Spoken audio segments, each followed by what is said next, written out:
Buenas tardes, bienvenidos a Punto Económico. Comenzamos el programa comentándoles que hace unos minutos se ha firmado un acta entre el gobierno y los alcaldes representantes de diferentes provincias alrededor del proyecto de Las Bambas. Entre otras cosas, se ha acordado instalar una mesa de diálogo para solucionar los problemas que preocupan a la población. Vamos a estar en unos minutos con el ministro del Ambiente, Manuel Pulgar Vidal, que estuvo ahí en la reunión. El segundo tema, también importante, es que hoy día el INEI anunció la inflación de septiembre, que fue mucho menor a lo esperado inicialmente. El registro es de 0.03%, cuando los analistas esperaban un 0.23%.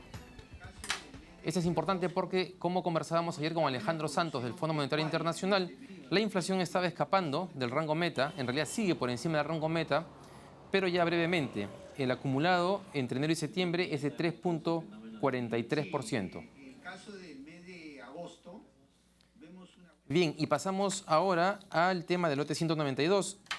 Ayer se decía que hoy día el Pleno del Congreso iba a votar la insistencia que ayer aprobó la Comisión de Energía en torno a que Petroperú pueda operar el lote 192. También vamos a aprovechar para conversar de eso con el ministro Pulgar Vidal. Hoy día, el ministro Alonso Segura, de Economía y Finanzas, ha señalado una lista de posibles problemas que surgirían si es que el Pleno del Congreso decide insistir con esta ley.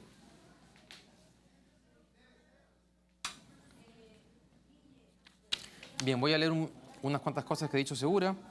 El problema es que el Congreso estaría tomando una iniciativa de gasto que no tiene. En realidad es un problema que viene desde mucho atrás. Hay muchas leyes que se aprueban en el Congreso que implican una iniciativa de gasto que el Congreso no tiene. Hay una vulneración del equilibrio del presupuestario. Eso está en discusión porque ya los analistas han dado salidas para que Petroperú no invierta dinero. Y está temas como el de la subsidiariedad del Estado, que lo vamos a conversar ahora con el ministro Pulgar Vidal, y el rompimiento del contrato que existe actualmente con una empresa para que opere el lote durante 2 años.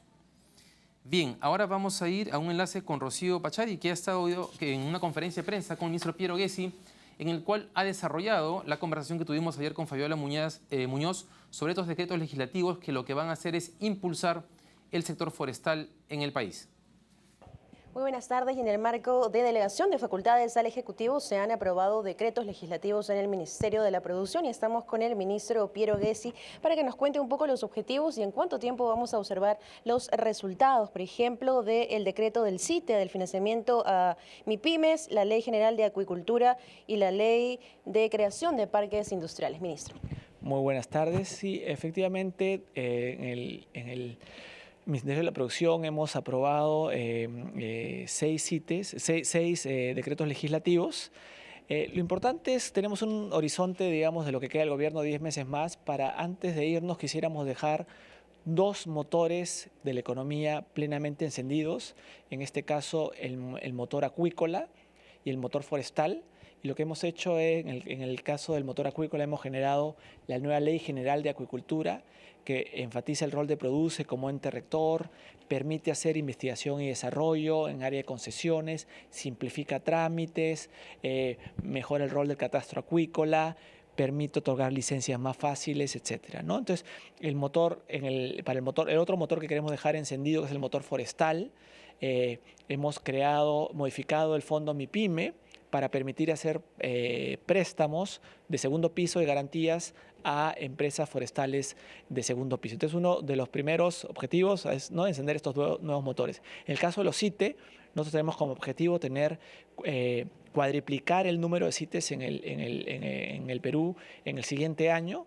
Ya esperamos dejar funcionando 47 CITE y lo que hace la nueva Ley General de CITES nos da el marco normativo justamente para que entren en funcionamiento y mejorar la capacidad de servir a las MIPYME, ¿no? Y también el otro objetivo es dejar este sistema o red de parques industriales, porque en el Perú no existen parques industriales públicos del siglo XXI, digamos, y dejar en periodo de construcción por lo menos 2 parques industriales, el Parque de Ancón y un parque en La Libertad. Y por último, el otro decreto legislativo es el decreto legislativo para mejorar la ley de factoring, y ya tenemos todo el marco normativo y esperaríamos que hacia el fin de este gobierno tengamos por lo menos entre 300.000 a 400.000 empresas MIPYME usando la metodología de financiamiento de factoring. El sistema digamos, la acuicultura y la parte de deforestación, ¿cómo va avanzando? En el caso de la reforestación, por ejemplo, del sector forestal, estamos avanzando bastante. Nosotros tuvimos, a comienzos de año, finales del año pasado, instalamos una mesa técnica forestal que trate de encontrar cuáles son las barreras que han impedido el despegue del sector forestal. ¿Por qué exportamos lo mismo de hace 15 años? Y exportamos pues 150 millones versus 6.000 millones de Chile o 9.000 millones de dólares de Brasil. Y encontramos que habían veintitantas barreras identificadas y hemos en este año removido todas las barreras. Y esta semana es una semana importantísima porque por un lado hemos publicado el reglamento forestal que después de 4 años y consensuado con ley de consulta previa, es un desarrollo muy importante. La ley del Fondo MIPYME y aparte tenemos dinero para hacer un site madera, un site forestal en Pucallpa. Entonces, una semana importantísima para el sector que yo creo que va a sentar las bases para el comienzo del despegue del sector. Listo, ministro. Muchísimas gracias. Palabras del ministro Piero Gessi de la producción y damos paso con esto a Estudios Centrales. Adelante. Bien, ahí estuvo Piero Gessi explicando los decretos legislativos. Además del tema forestal, hay un tema muy importante que he mencionado, que es el de los CITES. Estos centros que creo que de los 3, uno funcionó bien, el resto estaba un poco descuidado porque ni siquiera tenían presupuesto, y que ahora se piensan fortalecer y llevar a diferentes regiones del país para promover la innovación y la tecnología en diferentes actividades productivas. Vamos a ir a la pausa y volvemos para conversar de las bambas con el ministro del Ambiente, Manuel Pulgar Vidal.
Juan Carlos Pérez ahora.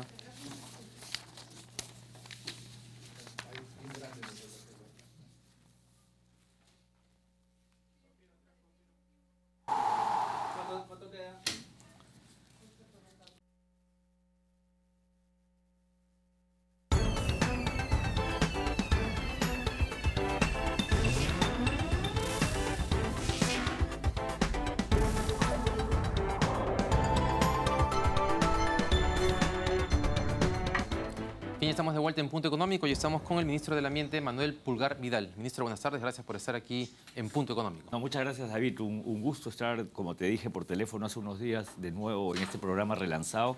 Sé que tu siguiente tema va a ser fenómeno del niño y creo que por eso se ha logrado el aire acondicionado y estamos... Yo creo que el aire te vio a ti y dijo, no, estamos acá, hay que sufriendo los efectos del calor. No, pero es un gusto estar contigo. Manuel, a ver, comencemos por las bambas, pero antes de entrar al tema del proyecto en sí mismo, quería preguntarte por lo que pasó anoche. Porque incluso hubo un intento de moción de censura, que lo firmaron algunos congresistas. ¿Por qué se fueron? A ver, yo creo que la explicación la dan las imágenes. Nosotros, efectivamente, la ministra Ortiz, para ser más preciso, pide una reunión al Congreso, al presidente del Congreso, como corresponde. El presidente del Congreso conviene en que efectivamente nos recibiría a las 7:30 en el plenario. Llegamos 7:20, tuvimos que esperar hasta las 8 porque estaba en un punto anterior de agenda. Y esperamos hasta las 8, 8:10 en la antesala de la presidencia con el ministro Pérez Guadalupe y la ministra Ortiz. Y luego el oficial mayor nos hizo pasar al pleno. En ese momento los ánimos estaban muy exaltados, de todos. en general de todos. Claro, para que los televidentes sepan, lo que pasaba es que se había aprobado conformar la comisión que investiga el tema de las agendas de la primera dama. Comisión de fiscalización, ¿no? Y el partido de gobierno estaba pidiendo que también se cree una comisión especial para investigar la bajata, que es este caso de corrupción de Brasil, que está agarrando varios países de América Latina. Correcto. Y que finalmente se ha aprobado hoy día. Se ha aprobado hoy día, ¿no? Pero el ánimo estaba exaltado por todos. ¿Ah? La verdad es que se escuchaba mucho grito, se escuchaba mucha puya, mucha ironía. Y el presidente del Congreso intentó dirigir la reunión de tal manera que la ministra de Energía y Minas pudiese exponer, cosa que intentó hasta 3 veces. Pero fruto de la imposibilidad de dirigirse en ese momento en una sesión, no se escuchaba nada. Entonces el presidente del Congreso suspende la sesión y va a junta de portavoces y simplemente se retiran todos. No es que nos avisan o se disculpan, simplemente se retiran. Motivo por el cual nosotros nos paramos y no es que nos fuimos a la presidencia. Y nos fuimos a la presidencia para expresarle al presidente un agradecimiento por habernos recibido, pero también para explicarle que no estaban dadas las condiciones para exponer, pero el presidente del Congreso estaba en la junta de portavoces. Y entonces hicimos llamar al oficial mayor y llamamos al oficial mayor y le hicimos saber eso, que por favor le avisa al presidente para ver si podía salir para despedirnos de él. Nunca más salió el oficial mayor. Entonces recurrimos a la jefa de prensa, a Diana Arias Estela, y le hicimos saber lo mismo. Y debemos haber estado 40 minutos esperándolo. Y una vez que ya pasaron 40 minutos, nos despedimos a través de Diana Arias Estela, jefa de prensa, y nos retiramos. Es decir, claro, no había condiciones para explicar el tema de las bambas. Y también el presidente del Congreso estaba ocupado en la junta de portavoces, pero le trasladamos a través de la jefa de prensa y el oficial mayor la despedida que corresponde como gesto, y a su vez una carta donde mostrábamos la falta de condiciones y que nos despedíamos como un gesto de respeto entre los dos poderes del Estado. Bien. Es decir, nada grave. El Congreso tiene sus formas, el Congreso tiene sus reglas, el Poder Ejecutivo tiene las suyas, nos respetamos mutuamente y creo que no hay más gravedad que lo que hemos visto en televisión. Veremos. A ver, hoy día se reunieron 4 ministros con los alcaldes vinculados al proyecto de las Bambas. Han firmado un acta que implica, digamos, recuperar la tranquilidad, aparentemente, y se ha instalado una mesa de diálogo con el fin de solucionar la problemática del proyecto de las Bambas. ¿Qué cosas han manifestado ellos como problema? ¿Efectivamente es el tema de la planta de molibdeno que no fue consultada? A ver, efectivamente, hemos sido 5 ministros, porque también estaba el ministro Bonjese, el ministro Gallardo, el ministro José Luis Pérez Guadalupe, la ministra Ortiz y yo. Y 5 alcaldes, 1 provincial y 4 distritales. Ha habido un representante de la Defensoría del Pueblo y la reunión se ha desarrollado con mucha cordialidad, con mucha madurez de todas las partes, y lo que hemos convenido, como aparece en el acta, es efectivamente primero en señalar nuestras condolencias por los fallecidos y nuestra solidaridad con los heridos, pero adicionalmente a ello lo que hemos establecido es la instalación de una mesa de diálogo cuya agenda va a ser vista mañana, porque una cosa que ha quedado clara es que no vamos a reemplazar a las mesas de diálogo existentes, vamos a tratar de consolidarla, y una visita de alto nivel de ministros para el martes 6. Y respondiendo más directamente a tu pregunta, ellos efectivamente señalan, y por eso en el acta aparece así, donde se dice que uno de los primeros temas que va a ser tratado justamente es el informe técnico sustentatorio que modifica el EIA del proyecto minero Las Bambas, y este informe técnico sustentatorio está vinculado efectivamente a la planta de molibdeno.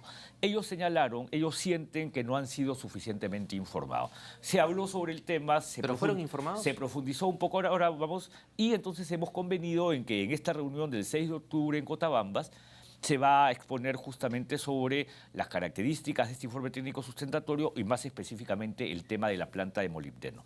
Lo que podría decirte en relación a esta última pregunta es que este ITS es del 2013.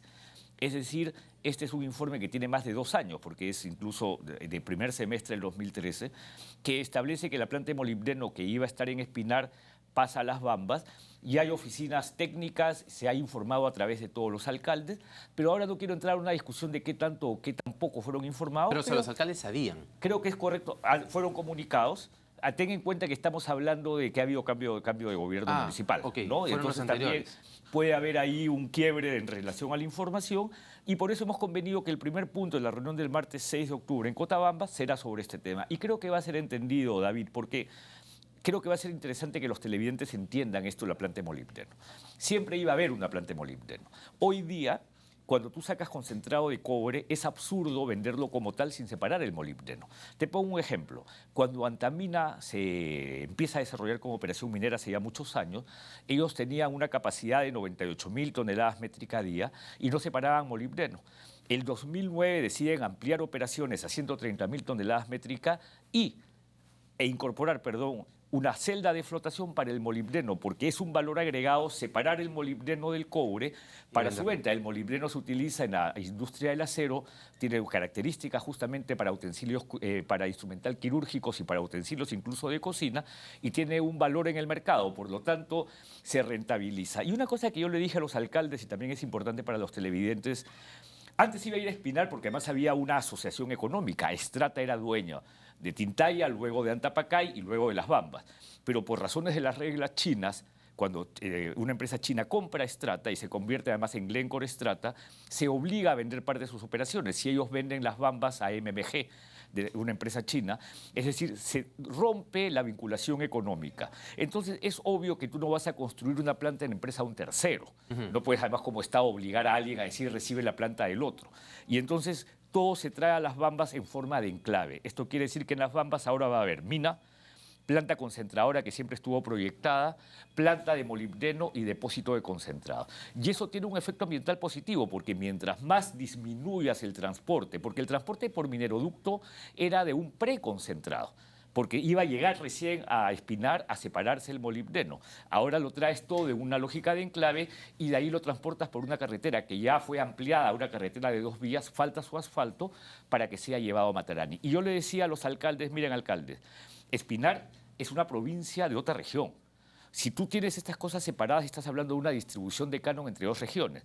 Ahora este canon, con la mayor rentabilidad que genera separar el molibdeno, se va a quedar en Apurímac, se va a quedar en Cotabambas, se va a quedar en Chalhuahuacho. Esa es la información que creo el gobierno tiene que reconocer, que tiene que informar con más solidez lo que ocurrirá a partir del 6 de octubre que nos reunamos. Ahora, considerando el clima de debates en torno a los proyectos mineros, hay un tema que es la información, pero seguramente algunos van a decir, bueno, pero está bien, entendemos las razones económicas, etcétera, de que se haya movido la planta, pero ¿por qué no se considera que es parte sustantiva del EIA y por lo tanto, por qué no tiene que ser consultada formalmente a la población?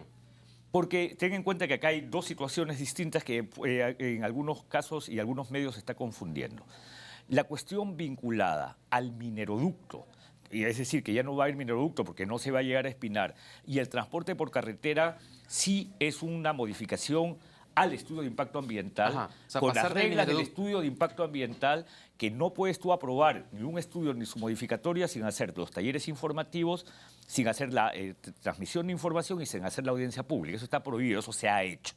Eso es por mineroducto. Eso se ha hecho. Eso se ha hecho. Ok. Y en el caso, y ahí lo que hay un reclamo es que aparecen en el acta, yo no tengo ninguna evidencia de ello, firmas de menores de edad. Lo debes haber escuchado, que denuncian que firmaron menores de edad, pero no hay ninguna prueba de que eso sea cierto. Yo no tengo ninguna evidencia, siempre las cosas se deben investigar o quien lo denuncia lo debe probar. Yo no tengo más conocimiento que simplemente el dicho de unas personas que dicen en esta acta aparecen menores de edad. Y el segundo es el tema de un informe técnico sustentatorio. ¿Cuándo se hace un informe técnico sustentatorio, David? Cuando la modificación de un proyecto no va a generar o genera un impacto ambiental no significativo o cuando significa una mejora ambiental. Entonces, la planta de molibdeno no significa la incorporación ni de un proceso distinto ni de mayores residuos. Mira la relación. La planta concentradora de cobre de la mina procesa 140.000 toneladas métricas a día, la de molibdeno 3.000. Es un subproducto del mismo concentrado y encima genera más renta. Por eso se convino en que se haga con la forma de un informe técnico sustentatorio. ¿Que se debió o no se debió hacer más participación? Eventualmente sí, pero eso no invalida el hecho de que no hay un impacto ambiental mayor ni un impacto ambiental que ha sido traído a la zona. Y por eso te vuelvo a repetir en esta acta, y ellos han convenido que quieren que sea así, que se informe sobre el ITS. Y una cosa que todos los alcaldes han dicho hoy día, nosotros queremos Las Bambas. Las Bambas es una oportunidad para nosotros. Entonces yo creo que la firma de esta acta da un paso de entendimiento a una oportunidad para Apurímac. Una pregunta. Y ellos lo entienden así. ¿En qué medida el hecho que los alcaldes hayan firmado esta acta va a lograr que la población que estuvo protestando en los días previos acate esta Mira, yo esta estimo que salida? eso va a ocurrir. Yo creo que en el Perú, David, la gente no quiere violencia, la gente no quiere muertos. Es terrible ver que la gente muera. Como yo decía el día de ayer o antes de ayer en una conferencia de prensa, en Conga se alegaba un problema ecosistémico por lagunas y bofedales.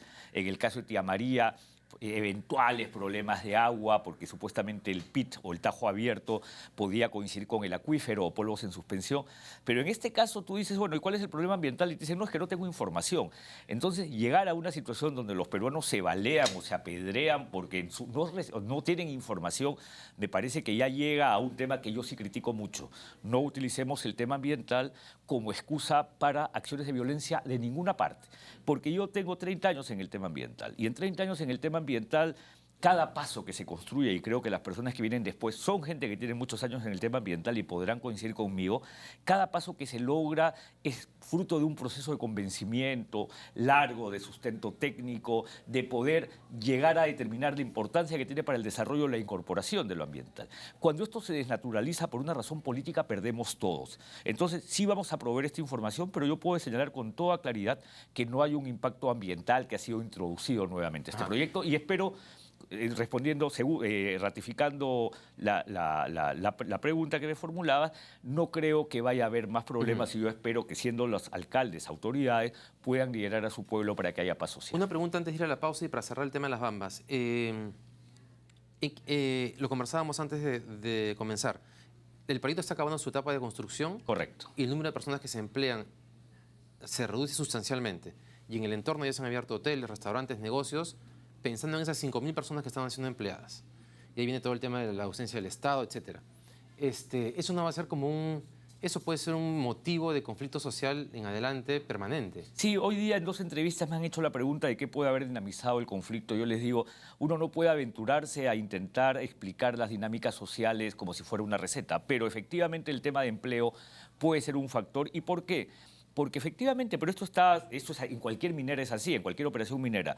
Este proyecto en la fase constructiva ha llegado a un pico de 6.500 trabajadores, ahora está en 5.000 más o menos, y en la fase de operación a 1.500. Entonces hay un descenso de la empleabilidad que tiene que ser compensada. Y hoy día lo que hemos estado hablando con los alcaldes es sentémonos con la empresa y veamos cómo podemos fortalecer el hecho de que los servicios, no solamente la mano de obra no calificada, porque los alcaldes dicen, yo no quiero ser, se refieren a su pueblo, ¿no? El del pico y la pala, quiero tener la capacidad de ser fortalecido en mis habilidades para brindar un servicio calificado mayor. Y creo que eso es algo que, fruto del diálogo, se puede trabajar con la empresa. De hecho, es normal que en minería la fase mayor de inversión es la constructiva y luego, en cambio, es la inversión baja y ya lo que se generan son las rentas. Igual es en la cuestión de empleo. Llegas a un pico con la construcción y en operación, por la tecnificación del proceso, eso declina. Yo creo que parte de la conflictividad, y eso es legítimo, no puede generarse por la preocupación de la gente de voy a perder mi empleo y también por el hecho de que sin mineroducto obviamente cambia la zona de influencia del proyecto y ese es un tema que sí se puede atender para que las comunidades que tenían alguna expectativa puedan ser atendidas. Ministro, se acabó el tiempo y nos ha quedado pendiente el tema de la variable ambiental en el contexto internacional de la Junta de Gobernadores, pero la próxima semana me imagino que va a estar ahí y podremos conversar sobre eso. Correcto, con todo gusto, sí. David, cuando quieras. Si me prometes que ponen aire acondicionado.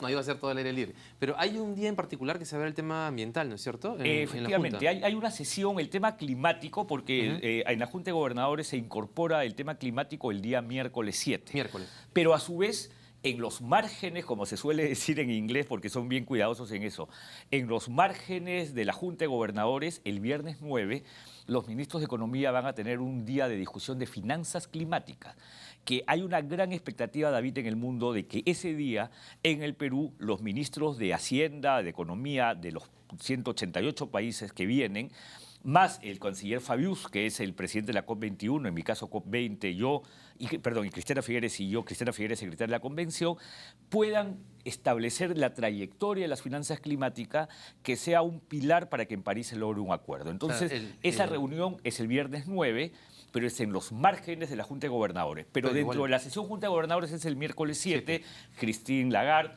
el presidente Kim, Cristina Figueres,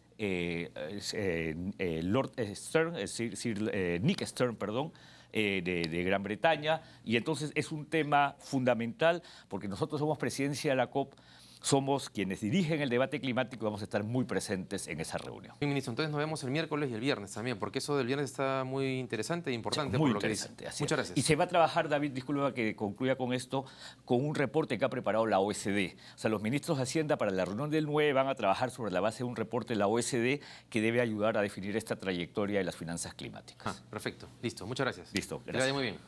Vamos a la pausa y regresamos.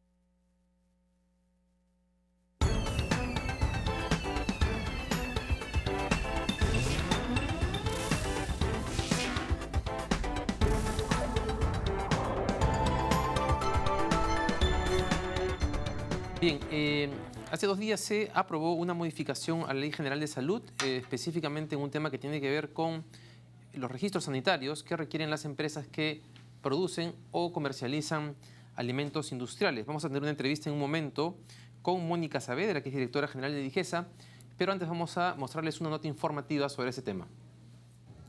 A través de la promulgación de un decreto legislativo, el Poder Ejecutivo aprobó la modificación del artículo 91 de la Ley General de Salud, que optimiza los procedimientos administrativos y fortalece el control de sanidad de los alimentos industrializados. Esta norma elimina el trámite de registro sanitario. En su lugar, la Dirección General de Salud Ambiental emitirá una certificación sanitaria previa inspección del proceso productivo. El reglamento publicado en el Boletín de Normas Legales del diario El Peruano refiere que todo alimento elaborado para el consumo humano debe presentar 2 requisitos, de acuerdo al nivel de producción del negocio. En el caso de las micro y pequeñas empresas, es indispensable la certificación de principios generales de higiene, mientras que las medianas y grandes industrias están en la obligación de contar con una validación técnica oficial del Plan de Análisis de Peligros y puntos críticos de control. Esta medida significa un ahorro en términos monetarios y de tramitología para los productores. La modificación de la norma tendrá que pasar por un proceso de legalidad, por lo que se estima que entre en vigencia en el 2016. Bien, esa fue la nota informativa. Estamos ahora con Mónica Saavedra, directora general de Digesa, para que nos explique con más detalle el porqué de esta ley. Buenas noches, gracias por estar acá. Buenas noches, muchas gracias por la invitación y ante todo saludarlos por el Día del Periodista. Muchas gracias. Nos hemos olvidado de hablar de eso, claro. Bueno, muchas gracias. Es muy importante, contribuyen mucho a la labor que desde el Estado venimos impulsando. Bueno, aunque los políticos se quejan de los periodistas todo el tiempo, ¿eh? Pero bueno, no, eso es otro tema. Una pregunta. Antes de entrar al detalle, cuéntele a los televidentes cómo era el proceso antes y ahora para tener una licencia sanitaria. Bueno, las empresas siempre han estado obligadas a implementar sistemas que les permitan garantizar la inocuidad en la producción del alimento. Entonces no es una exigencia nueva, esta exigencia es de siempre. Sin embargo, adicionalmente, para que los productos puedan ser comercializados en el mercado, las empresas tenían que obtener el registro sanitario. Y este registro sanitario se otorga, porque aún todavía está válido este procedimiento, por un procedimiento automático en el cual la empresa presenta una declaración jurada y unos análisis microbiológicos de un prototipo del producto. Esto se evalúa y se otorga el registro sanitario y es el producto que nosotros encontramos en el mercado y que verificamos si cuenta o no con registro sanitario. La autoridad de salud fiscaliza y vigila que las empresas que produzcan estos alimentos vengan implementando sistemas que garanticen la inocuidad. Ajá. Entonces, ¿pero qué cosa ha cambiado? Porque estaba leyendo que han pasado como de certificación a registro. ¿Ese es el cambio? No. Digo, con los procedimientos que ello implica, sí, por supuesto. Son, en total son 2 procedimientos que podemos separarlo. Uno que es la certificación sanitaria de la planta, que para el caso de una MIPE es un programa general de higiene, que es verificar que la empresa aplique buenas prácticas de manufactura y buenas prácticas de higiene, ¿no? Para las medianas y grandes empresas el sistema es un poco más exigente y es lo que habíamos mencionado, que es el HACCP.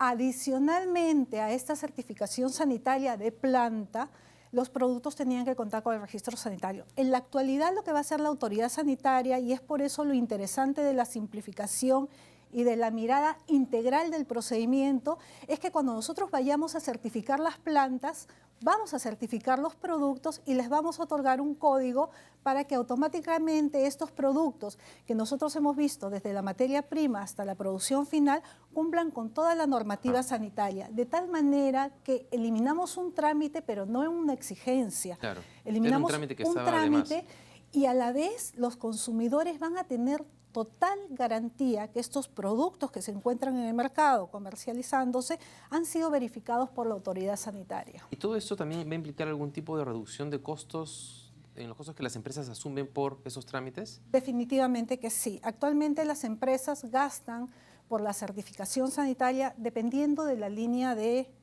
productos que tengan, ¿no? Entonces, una empresa grande podría llegar a gastar 380.000 soles aproximadamente si tiene 15 líneas de producto. Voy a hablar un poco más al detalle. Si tiene 900 productos y 15 líneas de producto, en la actualidad tiene un pago de 360.000 soles. Por el total. Por el total. Cuando entre en vigencia el reglamento, esta empresa va a gastar 13.500 soles aproximadamente, ¿no? Pero ¿y tanto es el ahorro por haber superado un trámite solamente? Sí, porque esta empresa tenía que sacar un registro sanitario. Producto por producto. Producto por producto, ¿no? Claro, lo que implicaba, si hablamos de 900 productos, estoy hablando de una empresa muy grande, a 385 soles, el costo del registro sanitario, 348.000 soles. Si nos vamos a una empresa muy pequeñita, también tiene ahorros, porque una empresa pequeña que tenga 5 productos, una línea de producción, en la actualidad gasta aproximadamente 2.500 soles. Con la entrada en vigencia del reglamento, solo invertiría los 534 soles, que es el Programa General de Higiene, con un ahorro casi cerca a los 2.000 soles. Es un cambio sustantivo. Es un cambio sustantivo. Esos 2.000 soles de diferencia pueden explicar que alguien decida no sacar el registro sanitario a su producto, porque es un costo alto. Claro. El precio anterior. Sí. Realmente las autoridades, y en ese caso las autoridades sanitarias, tenemos dos roles fundamentales. Por un lado, en el caso de las empresas, de las autoridades que vigilamos la inocuidad alimentaria, garantizar que estos productos no representan un riesgo para la salud humana, pero por otro lado también promover la competitividad. Entonces tenemos que buscar un punto de equilibrio en donde aquellas exigencias nos permitan a nosotros cumplir el rol, que es proteger la salud pública, pero por otro lado no generar mayores trámites que los que estrictamente se requieren, ¿no? Ahora, cada vez que hay un cambio de este tipo, siempre hay una preocupación que en aras de la competitividad se esté dejando de cumplir procedimientos que son buenos para los consumidores, ¿no? Digamos, en esta mirada muy proempresarial. Este nuevo procedimiento, ¿cómo está respecto a los estándares internacionales? Parte del análisis que hemos tenido es buscar la armonización, porque la competitividad en términos de los alimentos se da porque estos cumplan o no las normas nacionales e internacionales con las cuales estamos armonizados. Este modelo da una mayor garantía, porque mientras que los trámites de registro sanitario y certificación sanitaria de la planta son totalmente independientes, si bien se le exige a una empresa contar con ambos, se tramitan de manera independiente, ¿no? Entonces tendría que fiscalizar al 100% de las empresas para saber cuáles tienen registro sanitario y han cumplido con la certificación sanitaria. En este modelo, nosotros tenemos la certeza que el producto que se está expendiendo en cualquier lugar del país ha sido inspeccionada la planta. Conocemos con veracidad el lugar de producción y cómo ellos aplican todo su sistema de control para garantizar la inocuidad del producto. Una última pregunta para que los televidentes tengan un mayor conocimiento de DIGESA. ¿Cuántas empresas supervisan? ¿De qué tamaño es DIGESA en el país? Bueno, Actualmente tenemos más de 85.000 registros sanitarios que se han otorgado. El total de empresas que han obtenido o registro sanitario o alguna certificación sanitaria llegan a los 9.700, de un total más o menos de 19.000 empresas que están inscritas bajo el rubro de alimentos, ¿no? Entonces, con esta norma también nosotros esperamos que se impulse la formalización de las empresas, puesto que una vez que el reglamento entre en vigencia, ningún producto va a poder ser comercializado si no cuenta con la certificación sanitaria, que obviamente da la garantía por parte de la autoridad que la planta cumple sanitariamente y que el producto está en óptimas condiciones para venderse en el mercado. Importante por lo que nos cuenta. Bueno, terminamos la entrevista. Creo que usted quería hacer comentar la página web.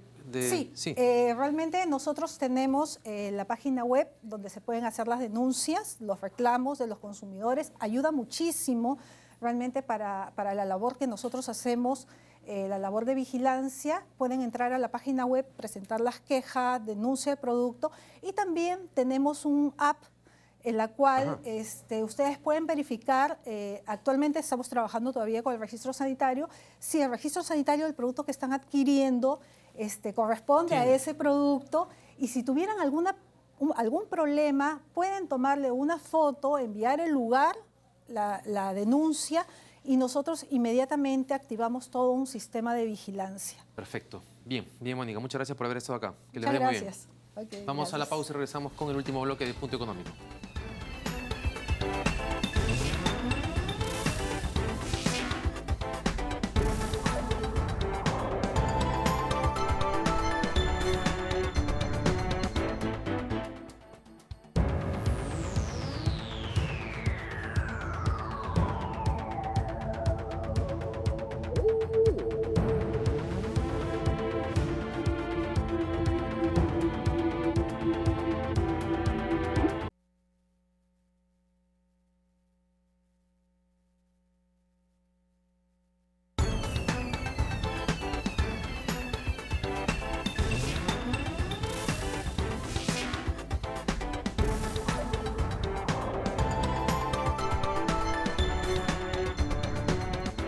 Bien, estamos de regreso en Punto Económico y vamos a ir ahora con las notas del día. La primera de ellas, un embarque de cacao que va rumbo a Francia. 25 toneladas de cacao fino de aroma fueron exportadas a Francia. Este es el primer envío que realiza el Perú a Europa, producto del trabajo del gobierno a través de Devida, con los agricultores que cambiaron la hoja de coca por los cultivos alternativos como el cacao. Queremos que los agricultores ex-cocaleros se conviertan en pequeños emprendedores. Estamos ayudándolos a mejorar la semilla, a hacer fertilizantes orgánicos, a todo lo que es la siembra, la cosecha, la post-cosecha, y también a un dato muy importante, la comercialización. Alberto Taro, la jefe de Devida, señaló que se viene trabajando en 16 valles cocaleros del país con el programa de desarrollo alternativo para que los agricultores opten por este producto y erradiquen los cultivos ilícitos. Hemos asistido el año pasado a más de 53.000 hectáreas, que son el espacio cocalero que se le ha arrebatado al narcotráfico, y esto está beneficiando a más de 300.000 agricultores en todo el país. Esta producción, que parte rumbo a Francia, pertenece a la cooperativa Colpas del Oro de Ucayali, que agrupa 250 familias.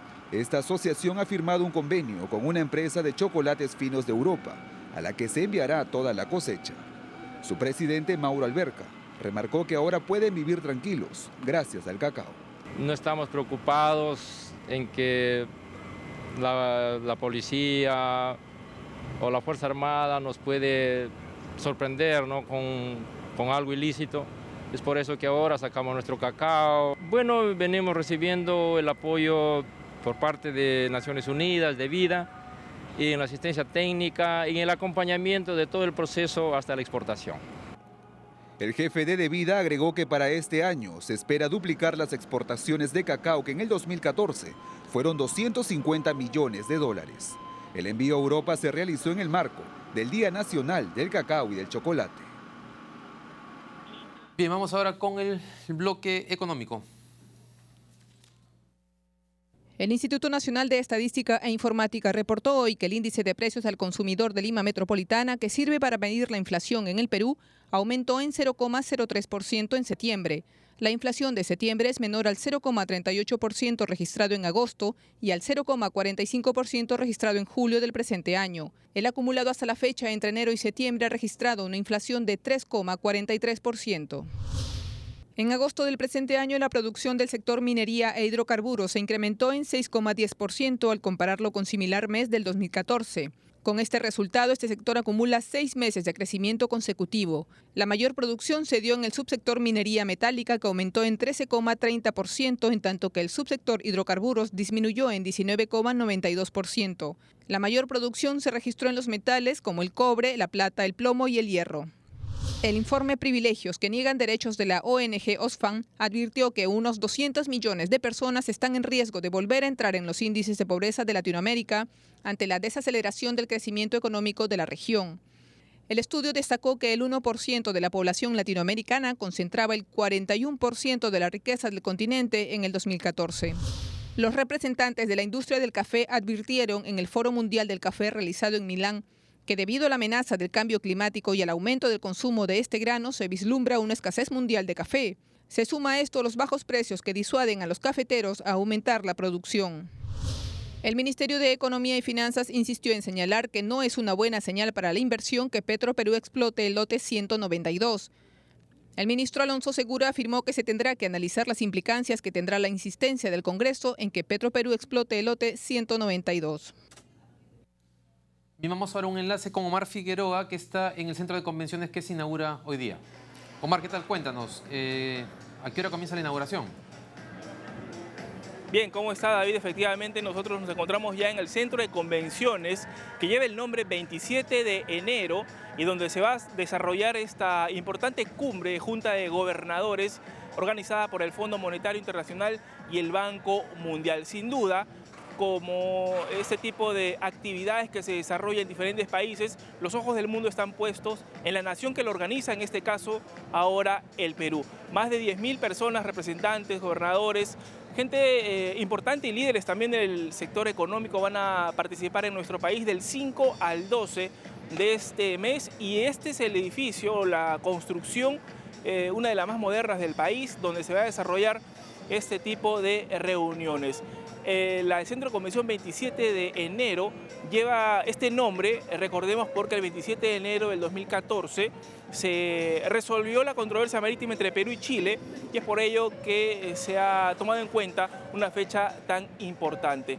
Los temas que van a tratar sin duda son también muy importantes, David, no solamente el tema económico, el tema financiero, sino también se ha decidido incorporar también algunos temas como la mujer, la equidad, la pobreza y por supuesto el cambio climático. El presidente ha estado hace unos pocos días en Nueva York en el marco de la 70ª Asamblea Nacional de Naciones Unidas, y este ha sido uno de los temas importantes, y por supuesto en esta Junta de Gobernadores del Fondo Monetario Internacional y del Banco Mundial también va a ser vital. El cambio climático, la pobreza sin duda, la equidad entre mujer y por supuesto el género. Está muy cerca aquí el ministro de Vivienda, Milton Monjes, quien va a participar además de la inauguración. Los ministros ya llegan también y mucha gente importante para este tipo de eventos. Ministro, ¿cómo está? Hola, buenas noches.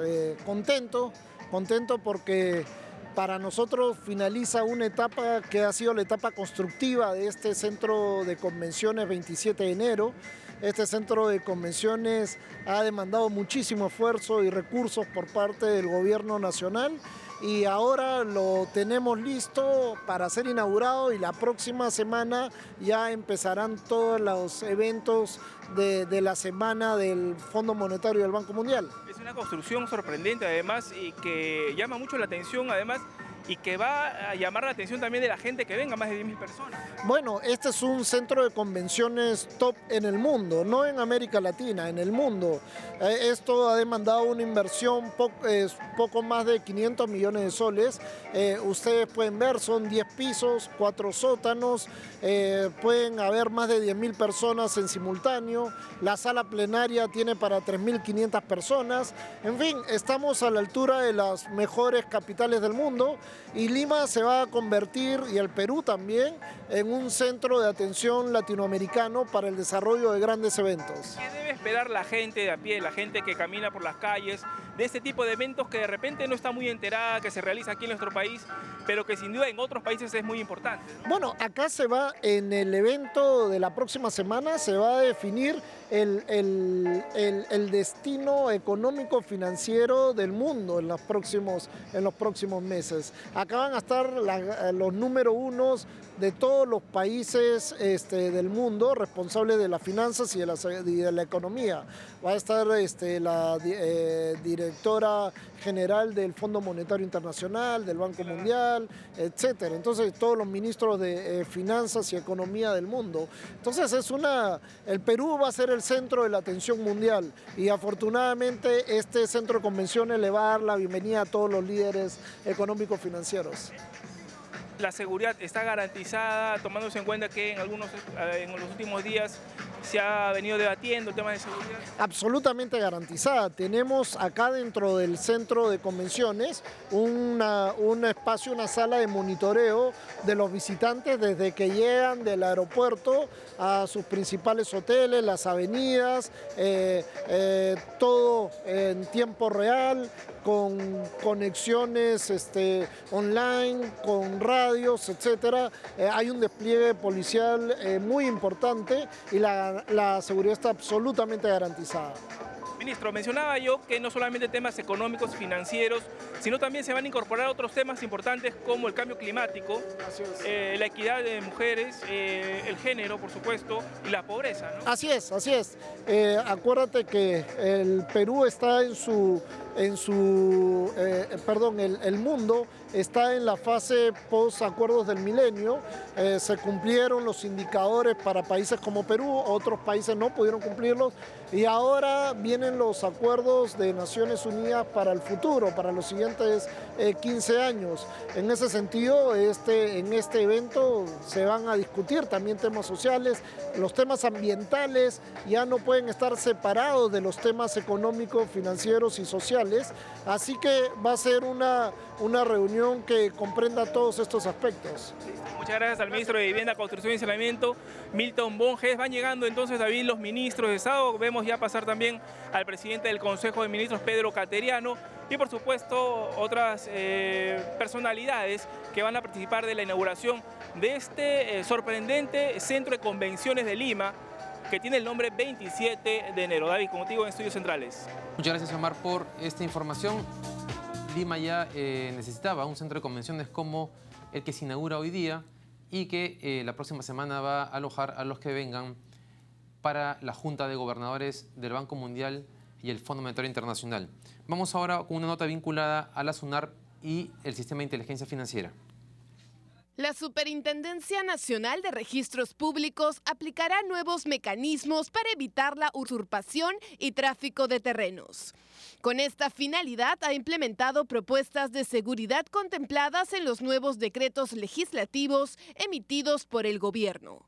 Son 3 decretos, ¿no? Están enfocados los 3 en lo que es fortalecer la seguridad jurídica, y yo los distinguiría en tema notarial, tema de los árbitros y tema de inmatriculación de inmuebles. A fin de evitar casos de suplantación, la ley de notariado implementará lectores biométricos en las distintas notarías.